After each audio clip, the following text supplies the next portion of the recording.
Ahora bien, ¿qué es lo que ocurre con have to? Pues para empezar, bueno, os digo, esto es una información que, a ver, es relevante en el sentido de que, bueno, el saber no ocupa lugar y me parece interesante que sepáis que have to no es exactamente un modal puro como tal, sino que es un semimodal.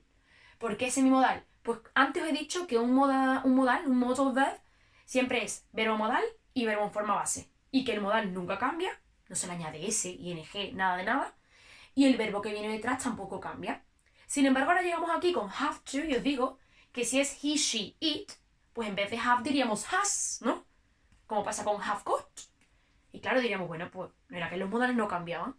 Pues por eso have to es un semimodal, porque tiene algunas cualidades de verbo modal, como por ejemplo, pues el añadir un significado de modalidad, como veréis, pero a la misma vez, y además funciona como un auxiliar en ocasiones, pero a la vez, pues tiene esos matices de que cambia si es he, she, it.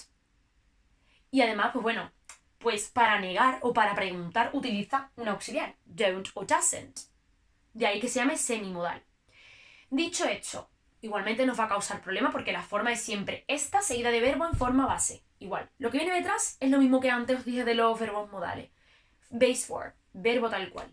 Aquí lo único así un poquillo diferente es que el propio modal pues se modifica cuando es he, she, it, como veis. O para negar, con don't o doesn't. Ya está. Después lo que viene detrás nunca cambia. Lo que viene detrás es base form, verbo en forma base. Ahora bien, ¿para qué vamos a usar a have to? Pues vais a ver que su uso suele solaparse un poquito con este de must. ¿Por qué? Porque lo vamos a usar en casos como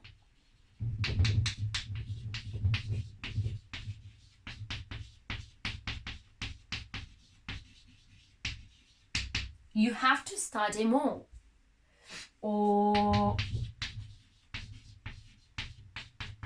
she has to do her duty. La traducción realmente, o sea, a mí no me gusta recurrir al español en cuanto a las explicaciones, por ejemplo, pero es verdad que en este caso os puede ayudar el pensar. Al traducirlo, ambos casos serían iguales. Tienes que estudiar más, tienes que estar en silencio en la sala de espera. La traducción es la misma. Ella tiene que hacer su deber. Pero el matiz, el uso, es diferente.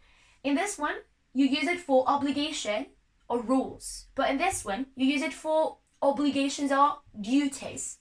Para obligaciones más bien basadas en el deber, en el duty. Es decir, esta normalmente viene impuesta pues, por una entidad, como os digo, superior, más autoritaria, mientras que esta puede ser perfectamente un consejo que te dé, pues, en tu familia, o un consejo que te dé el jefe, un compañero de trabajo, un profesor. Tienes que estudiar más, tienes que, o tú a ti mismo, tengo que terminar esto antes de mañana. Por eso se enfatiza el hecho del deber, duty. So, this is for obligation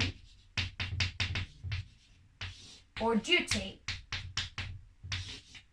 Ese digamos que es el principal matiz entre have to y must, ¿vale? El nivel de autoridad. Y aquí queda el don't o doesn't have to, que me diréis, bueno, pues eso será igual que mustn't, obligation, prohibition, perdón, para nada. Don't have to es lack of necessity, lack of obligation, absence of it. Es decir, falta, ausencia de necesidad, de obligación. Es como nuestro no hay que o no hace falta. Like, you don't have to pay. It's free.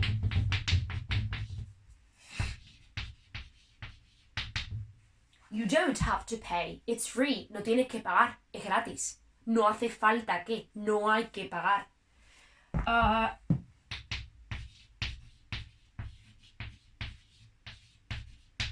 She doesn't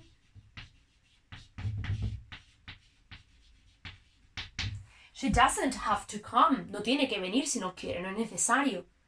Entonces, este es el uso de don't have to o doesn't have to. ¿Vale? Diríamos que es lack of necessity. Falta o ausencia de necesidad. Lack of necessity. Y con esto pues habríamos terminado el tema de los modales.